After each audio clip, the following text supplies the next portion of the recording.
आज अर्थशास्त्र इकोनॉमिक्स की पहली क्लास है और आज हम सामान्य परिचय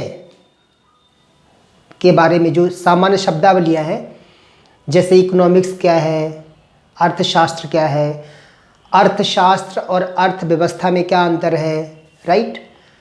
अर्थशास्त्र या अर्थव्यवस्था कितने प्रकार होते हैं, जैसे आपने सुना होगा अविकसित अर्थव्यवस्था, विकासशील अर्थव्यवस्था, ठीक है, विकसित अर्थव्यवस्था, क्लोज एंड ओपन इकोनॉमी क्या है। तो इस तरह से बात पढ़ेंगे।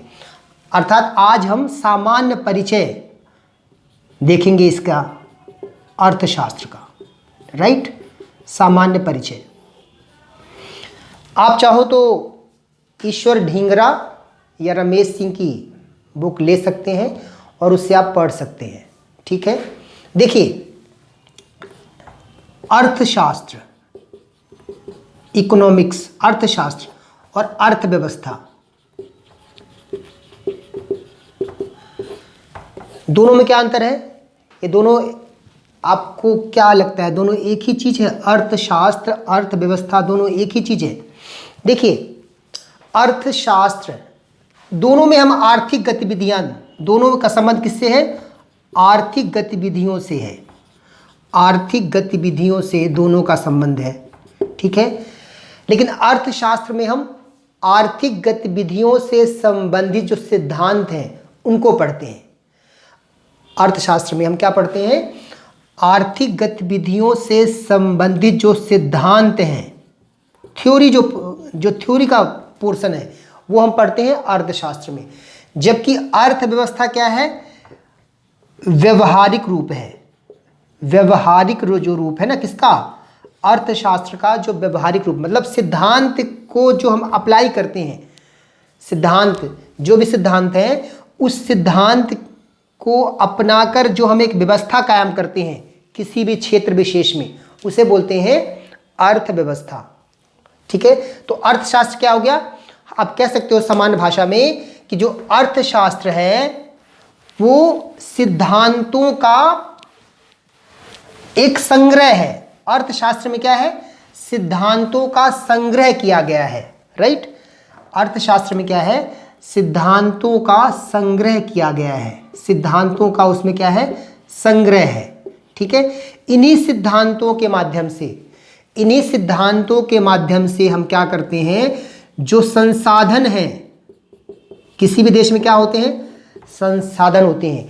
किसी क्षेत्र में क्या होते हैं? संसाधन होते हैं। तो इन्हीं सिद्धांतों के माध्यम से इन संसाधनों को क्या किया जाता है? आवंटन किया जाता है, उनकी व्यवस्था की जाती है। और जब इन सिद्धांतों के माध्यम से संसाधनों को एक क्रमिक व्यवस्थित किया जाता है, एक निश्चित ढंग से व्यवस्थित किया जाता है, उसे बोलते हैं अर्थव्यवस्था, ठीक है। तो इस तरह से अर्थव्यवस्था, ध्यान रखिएगा, अर्थशास्त्र और अर्थव्यवस्था दोनों क्या है, समझ गए होंगे आप, राइट। अच्छा, एक बात और ध्यान रखिएगा, अर्थव्यवस्था में मुख्य रूप से एक निश्चित क्षेत्र जरूर होता है। कोई निश्चित जो क्षेत्र है वो जरूर इसमें क्या होता है? शामिल रहता है, निश्चित क्षेत्र। जैसे आप याद करिए, हम कहते हैं भारतीय अर्थव्यवस्था, हम कहते हैं फ्रांसीसी अर्थव्यवस्था, हम कहते हैं ब्राज़ील की अर्थव्यवस्था, है ना। तो अर्थव्यवस्था में क्या होता है? एक निश्चित क्षेत्र होता है, राइट। अर्थशास्त्र क्या है? सिद्धांतों का संग्रह है। और अर्थव्यवस्था क्या है? जो सिद्धांत, वो सिद्धांत अपनाकर, ठीक है, जब हम जो अर्थशास्त्र में सिद्धांत हैं उनको हम अपनाते हैं और उनको व्यवहारिक रूप से हम क्या करते हैं? स्थापित करते हैं, तो उसे हम बोलते हैं अर्थव्यवस्था। क्लियर हो गया होगा, राइट।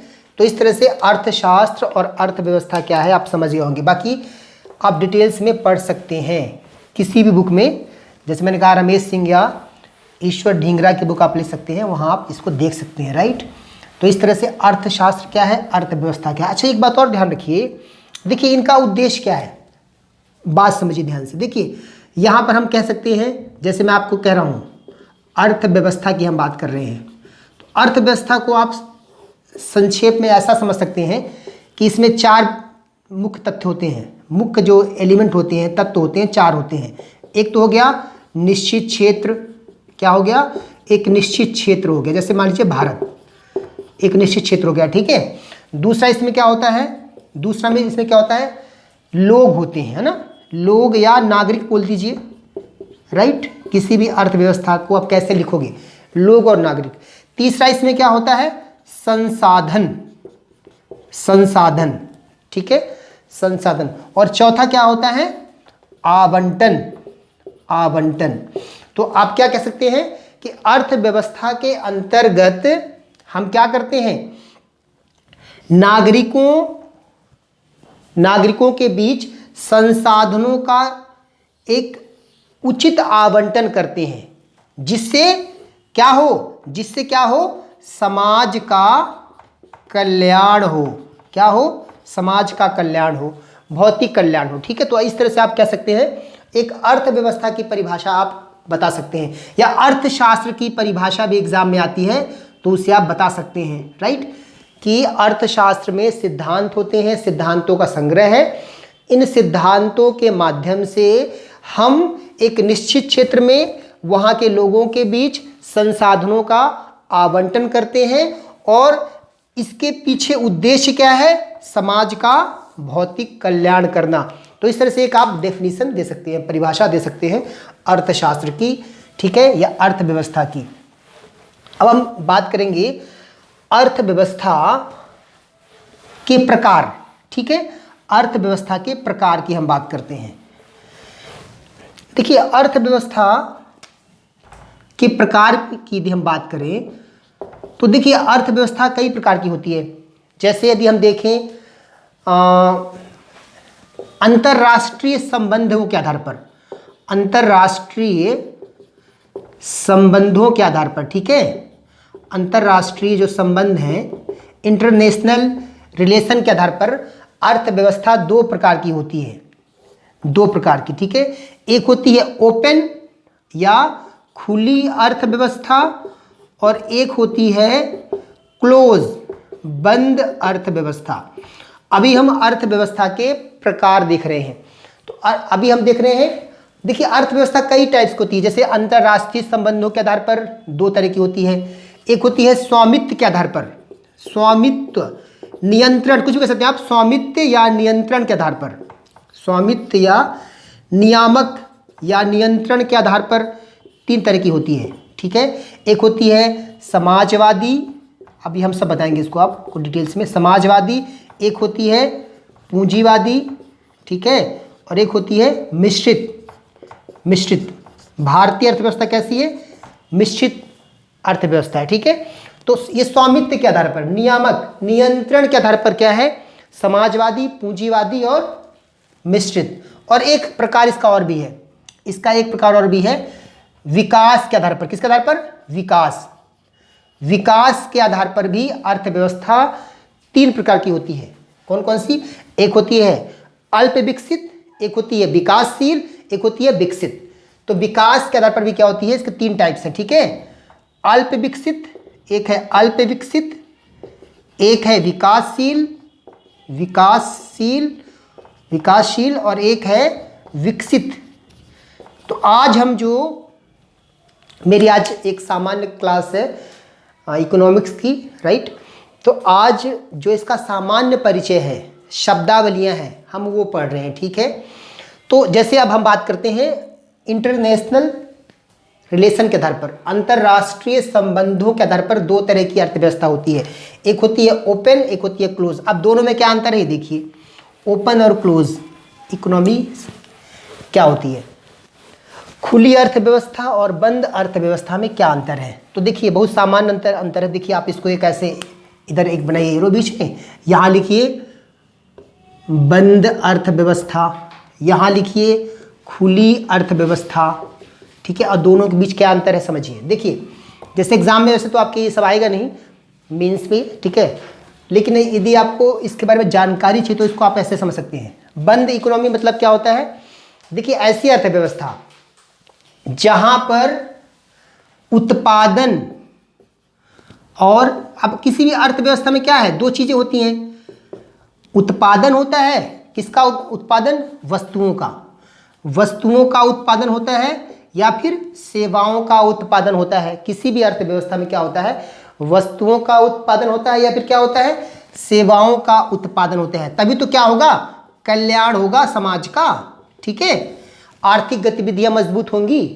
तो बंद इकोनॉमी में क्या होता है? वस्तुओं और सेवाओं का जो उत्पादन है, ठीक है, उत्पादन है, राइट, जो वस्तुओं और सेवाओं का जो उत्पादन है वो क्या होता है? एक बंद अर्थव्यवस्था में क्या होता है? आप ऐसा कह सकते हैं कि इस अर्थव्यवस्था में वस्तुओं और सेवाओं के उत्पादन में पूरी तरह से क्या होता है?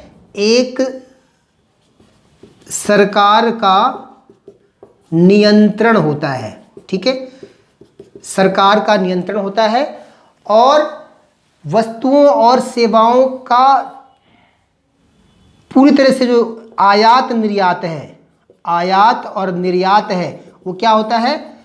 प्रतिबंधित होता है। क्या होता है? प्रतिबंधित।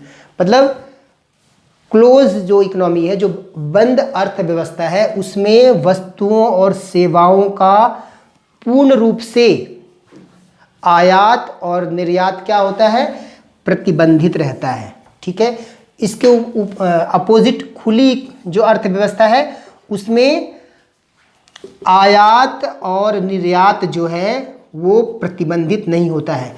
वस्तुओं और सेवाओं का आयात निर्यात होता है। अर्थात ये कह सकते हैं कि उस देश में घरेलू रूप से वस्तुओं और सेवाओं का उत्पादन होता है, साथ ही अंतर्राष्ट्रीय रूप से भी है ना, वो क्या करता है? दूसरे देशों के साथ निर्यात और आयात करता है। यहाँ पर निर्यात और आयात में कोई प्रतिबंध नहीं होता। ऐसी अर्थव्यवस्था को बोलते हैं खुली अर्थव्यवस्था। और जब आयात निर्यात पर क्या हो? प्रतिबंध हो, तो उसे बोलते हैं बंद अर्थव्यवस्था। ठीक है, एक तो ये अंतर हो गया। दूसरा अंतर क्या हो गया? दूसरा अंतर इसमें क्या कह सकते हैं? देखिए, जो बंद अर्थव्यवस्था होती है इसमें संरक्षणवादी नीति लागू होती। क्या होती है? संरक्षणवादी नीति लागू होती है। मतलब सरकार क्या करती है? संरक्षण देती है ना? किसको?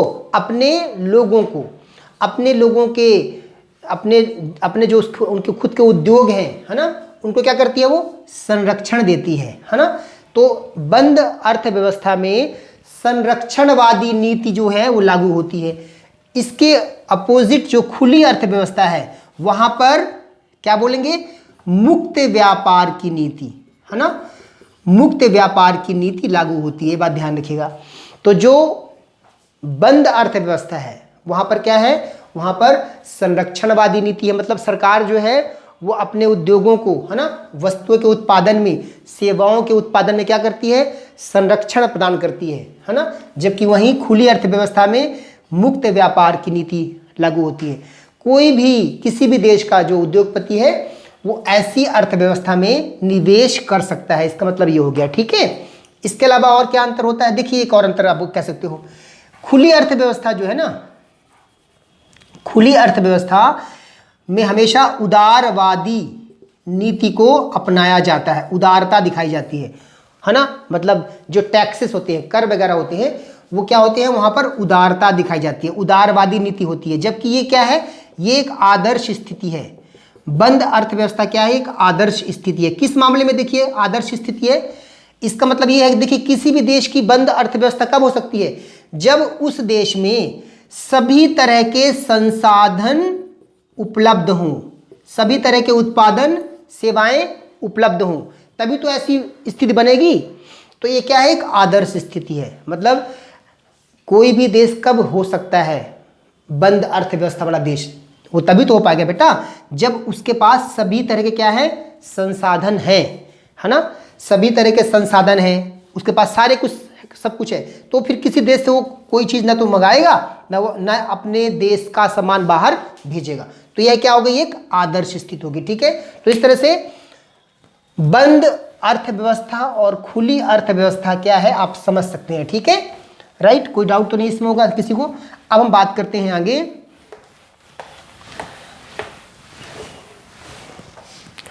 स्वामित्व के आधार पर, ठीक है, स्वामित्व के आधार पर या नियंत्रण के आधार पर अर्थव्यवस्था के प्रकार। तो मैंने बताया कि स्वामित्व के आधार पर या नियंत्रण के आधार पर अर्थव्यवस्था जो है वो 3 प्रकार की होती है। समाजवादी अर्थव्यवस्था, दूसरी होती है पूंजीवादी अर्थव्यवस्था, ठीक है, और तीसरी होती है मिश्रित अर्थव्यवस्था। तो बहुत सामान्य सा इसमें अंतर है। देखिए, समाजवादी जो अर्थव्यवस्था है, जो समाजवादी अर्थव्यवस्था है उसमें क्या होता है, जो भी वस्तुओं और सेवाओं का उत्पादन हो रहा है, जो भी वस्तुओं और सेवाओं का उत्पादन हो रहा है उस पर पूर्ण नियंत्रण होता है। किसका? एक केंद्रीय संस्था का। केंद्रीय संस्था बोल दीजिए या फिर राज्य बोल दीजिए या फिर स्टेट गवर्नमेंट बोल दीजिए। समाजवादी अर्थव्यवस्था में क्या है, आपको पता है अर्थव्यवस्था में क्या होता है, किसी भी वस्तु या सेवा का तो होता है क्या, उत्पादन होता है और फिर इसका आवंटन किया जाता है ना। तो समाजवादी अर्थव्यवस्था में क्या है, वस्तुओं और सेवाओं के उत्पादन में केंद्रीय संस्था का या राज्य का पूर्ण नियंत्रण होता है। कहने का मतलब यह है कि क्या वस्तु उत्पादित होगी, कितनी मात्रा में उत्पादित होगी, उसका क्या फेयर होगा, क्या कीमत होगी, इस पर पूर्ण नियंत्रण किसका होता है, राज्य का होता है। वहीं पूंजीवादी अर्थव्यवस्था में वस्तुओं और सेवाओं, ठीक है, का उत्पादन कैसे होगा, यह बाजार डिसाइड करता है। कौन करता है? बाजार द्वारा नियंत्रित होता है। सरकार का इसमें कोई भी हस्तक्षेप नहीं होता, केंद्रीय संस्था का कोई भी हस्तक्षेप नहीं होता। पूंजीवादी अर्थव्यवस्था में वस्तुओं और सेवाओं के उत्पादन में बाजार, मार्केट का नियंत्रण होता है। मार्केट डिसाइड करता है कि क्या वस्तु उत्पादित होगी, ठीक है, उसका क्या किराया होगा, क्या कीमत होगी। कौन डिसाइड करता है? बाजार। वहीं मिश्रित अर्थव्यवस्था में आप क्या देखोगे कि मिश्रित अर्थव्यवस्था में कुछ मात्रा में, देखिए, हालांकि मिश्रित अर्थव्यवस्था में भी कहीं कह सकते हो कि बाजार निश्चित करता है, बाजार डिसाइड करता है, ठीक है, लेकिन यहां पर सरकार जो है वो नियामक की भूमिका निभाती है। नियामक मीन्स कीमत का नियंत्रण, कीमतों के नियंत्रण में। आप देखते हो जैसे हमारे भारत में क्या है, मिश्रित अर्थव्यवस्था है, तो भारत में देखिए, भारत में न्यूनतम समर्थन मूल्य आपने सुना होगा। न्यूनतम समर्थन मूल्य क्या है? एक तरह से आप कह सकते हो कि किसानों को उनके अनाजों का उचित दाम मिले, इसलिए सरकार ने क्या कर रखा है, न्यूनतम समर्थन मूल्य घोषित कर रखा है, ठीक है। आपने सुना होगा सार्वजनिक वितरण प्रणाली। सार्वजनिक वितरण प्रणाली क्या है? सरकार द्वारा नियंत्रित है ना। इसमें क्या करते हैं हम कि जो गरीब लोग हैं, बीपीएल है ना लोग हैं, उनको सरकार क्या करती है, बहुत कम दाम में, है ना, जो दैनिक वस्तुएं हैं उनको वह क्या कराती है, उपलब्ध कराती है। तो इस तरह से देखिए क्या कर रहे हैं, आप देख रहे हैं कि बाजार नियंत्रित कीमत भी भारत में है। आपको पता है कि भारत में गेहूं 15 रुपए किलो भी है, 20 रुपए किलो भी है ना। और भारत में जो गेहूं सार्वजनिक वितरण प्रणाली में जो है वो 2 रुपए किलो है या 3 रुपए किलो है ना। तो इस तरह से आप क्या बोलोगे कि मिश्रित अर्थव्यवस्था में क्या है, दोनों व्यवस्थाएं होती हैं, राइट। यहाँ पर सरकार जो है एक नियामक की भूमिका निभाती है, इसलिए भारत में क्या सही है, भारत में एक मिश्रित अर्थव्यवस्था है, ठीक है, राइट। तो एक तो ये अंतर हो गया समाजवादी, पूंजीवादी, मिश्रित अर्थव्यवस्था में। दूसरी बात आप यहाँ पे कैसे कह सकते हैं, जो दूसरा अंतर है वो क्या कह सकते हैं आप, देखिए समाजवादी जो अर्थव्यवस्था है, ठीक है, यहां पर आप कह सकते हैं कि जो इसका उद्देश्य है, समाजवादी अर्थव्यवस्था का क्या उद्देश्य है, इसका उद्देश्य है ज्यादा से ज्यादा जन कल्याण करना। क्या उद्देश्य है? जन कल्याण। इसका उद्देश्य क्या है? जन कल्याण करना। समाजवादी अर्थव्यवस्था का उद्देश्य है जन कल्याण।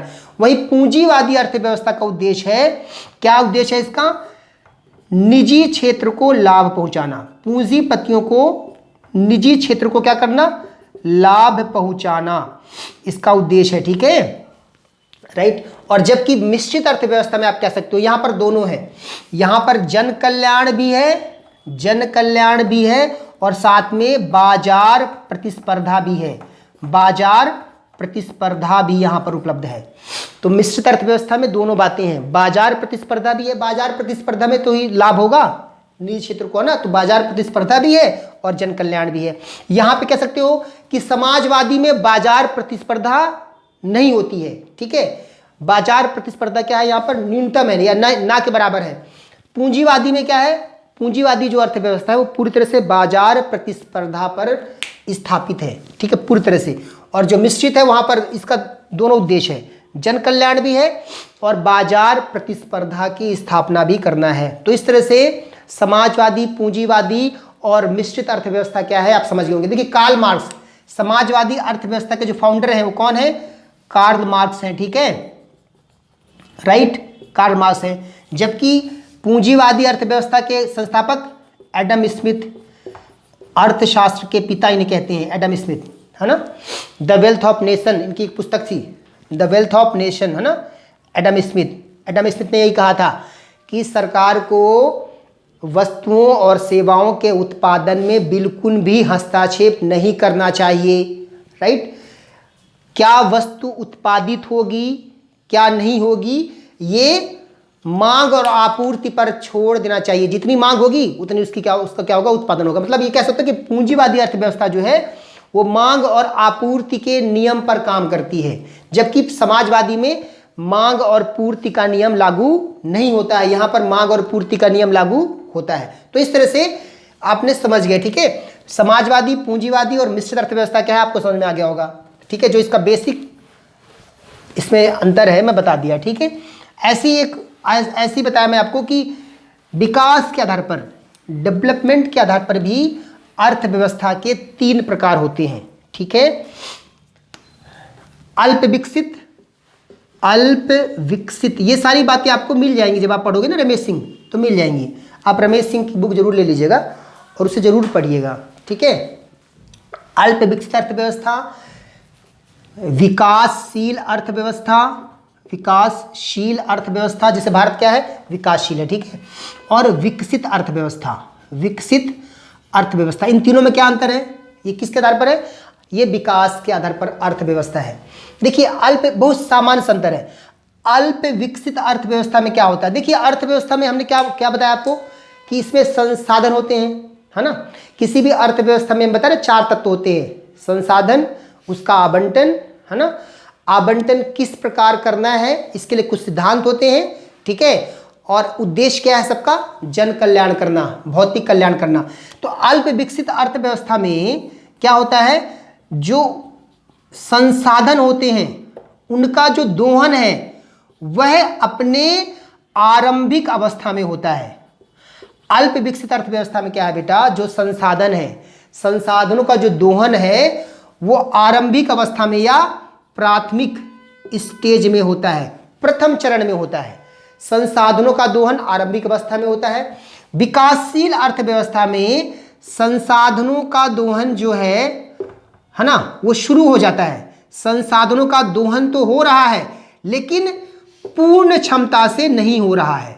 मतलब अभी भी संसाधनों का दोहन को बढ़ाया जा सकता है। संसाधनों का दोहन तो विकासशील अर्थव्यवस्था में होता है लेकिन पूर्ण क्षमता से नहीं होता है, अर्थात संसाधनों का दोहन में वृद्धि करने की संभावना रहती है। ऐसी अर्थव्यवस्था क्या होती है, विकासशील। और विकसित अर्थव्यवस्था में संसाधनों का दोहन उच्च चरण में होता है, पूर्ण क्षमता के साथ संसाधनों का दोहन किया जाता है, ठीक है। तो इस तरह से क्या अंतर हो गया, संसाधनों के दोहन यहाँ पर क्या है, यहाँ पर आरंभिक स्टेज में है। यहाँ पर विकासशील में क्या है, संसाधनों का दोहन हो रहा है लेकिन अभी संभावना और भी है, और भी ज्यादा संसाधनों का दोहन हो सकता है। जबकि विकसित अर्थव्यवस्था में क्या है, संसाधनों का दोहन जो है वो पूर्ण क्षमता के साथ हो रहा है ना, पूरी वृद्धि के साथ यहाँ पे दोहन हो रहा है। दूसरा अंतर क्या है बेटा, देखो आपको एग्जाम में ऐसा आएगा नहीं, बट यदि मान लीजिए आप एमपीपीएससी वगैरह दे रहे हैं मेंस का, तो वहाँ शायद पूछ सकता है, ठीक है। दूसरा क्या अंतर हो गया बेटा इसमें कि यहाँ पर जो प्रति व्यक्ति आय है, अल्प विकसित अर्थव्यवस्था में जो प्रति व्यक्ति आय है, सीधी बात है, प्रति व्यक्ति आय क्या होगी, यहाँ पर बहुत कम होती है, न्यूनतम होती है।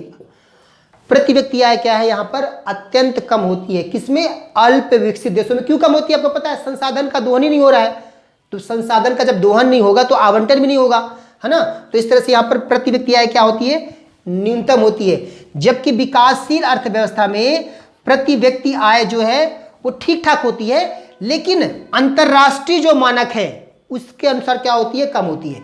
यहाँ पर प्रति व्यक्ति आय जो है क्या है, प्रति व्यक्ति जो आय है वो अंतरराष्ट्रीय जो मानक है उसके अनुसार क्या है, कम है, ठीक है यहाँ पर। और विकसित अर्थव्यवस्था में उच्च प्रति व्यक्ति आय होती है।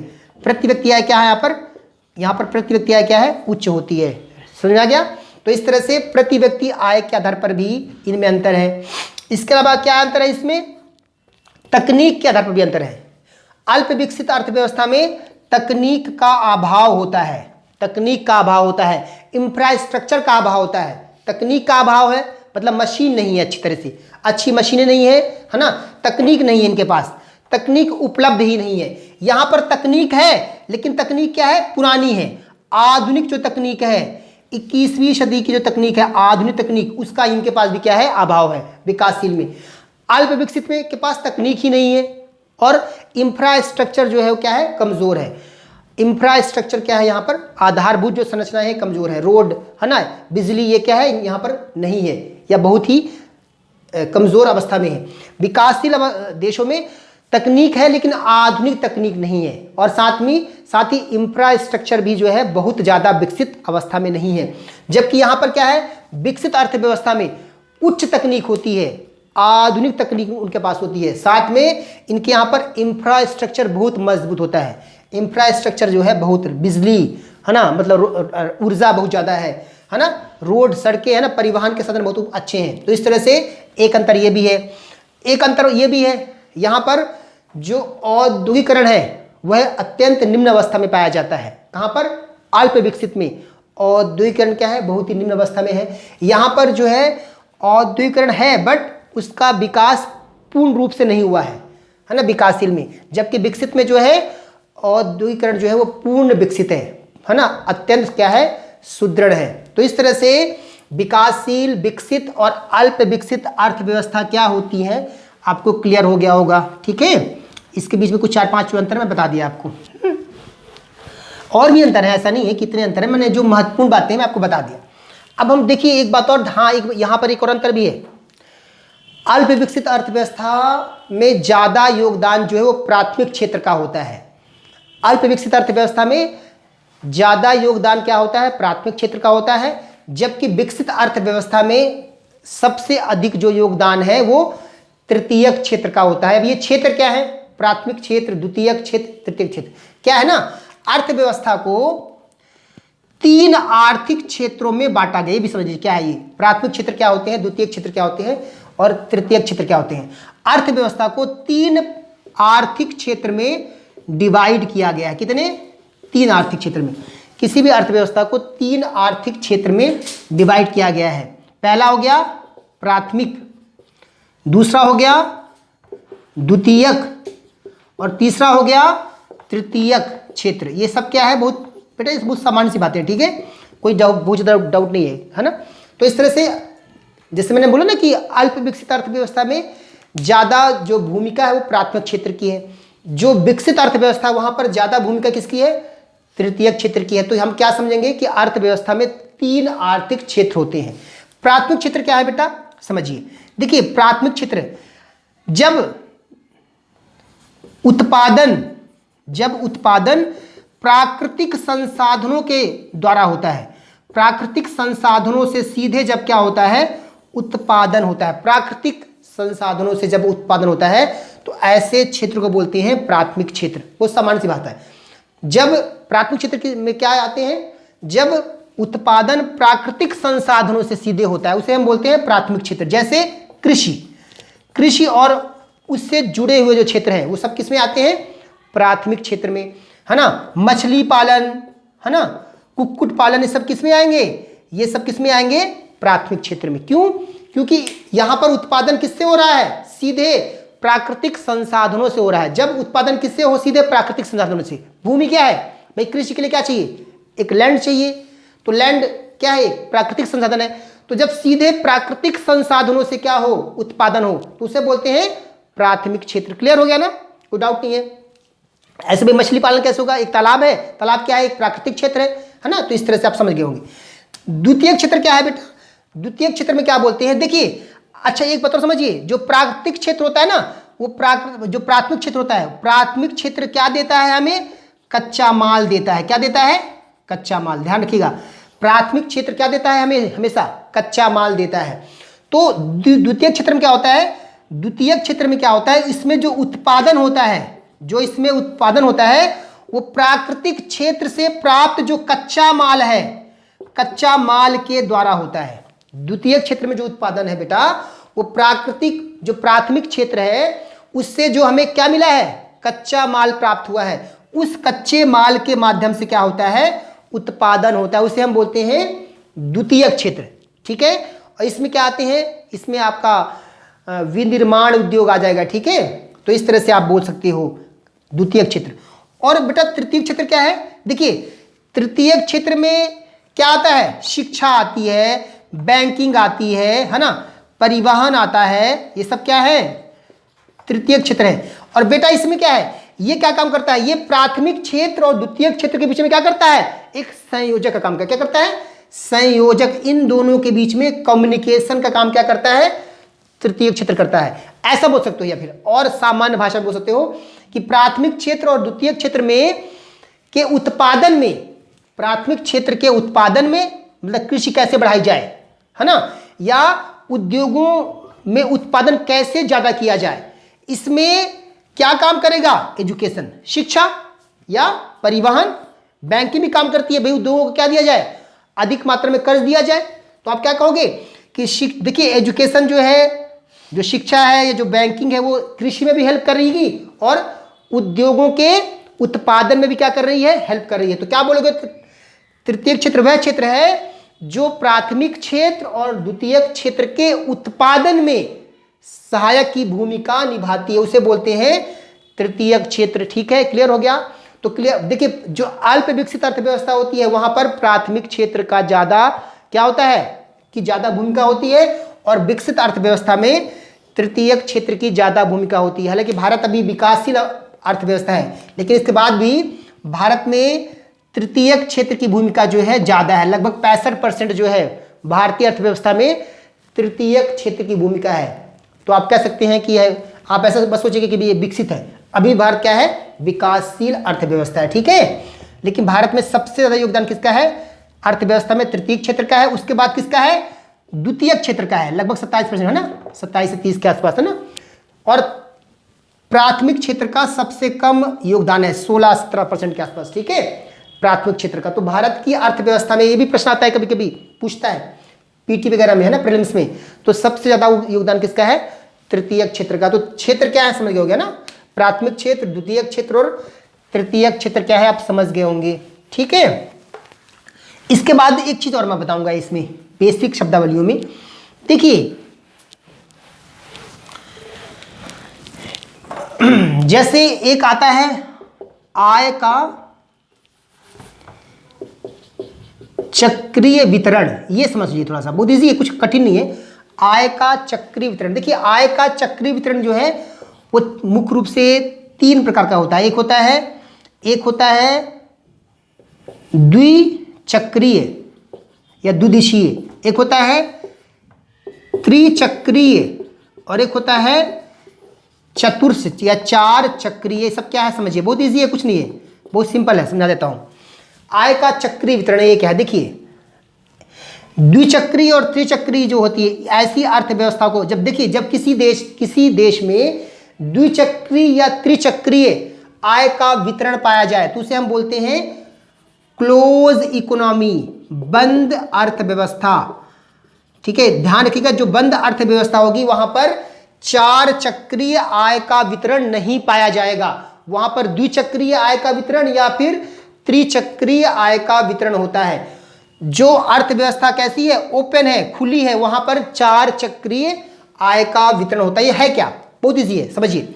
देखिए किसी भी अर्थव्यवस्था में आय के वितरण से संबंधित 3 संस्थाएं होती हैं, सरकार, फर्म मतलब उद्योग, और एक होती है परिवार। परिवार किसी भी अर्थव्यवस्था में तीन संस्थाएं होती हैं। सरकार, मतलब इन्हीं के बीच में जो है आय का क्या होता है, वितरण होता है। सरकार के बीच, सरकार, फर्म और परिवार। देखिए अब क्या है, फर्म क्या काम करता है, फर्म क्या करता है, फर्म जो है ये क्या करता है, ये उत्पादन करता है। किसका, वस्तुओं का और सेवाओं का क्या करता है, ये उत्पादन करता है। ठीक है, और इस उत्पादन में भी सीधी बात है, फर्म जो है वो उत्पादित कर रहा है, किसका, वस्तु का, सेवा का।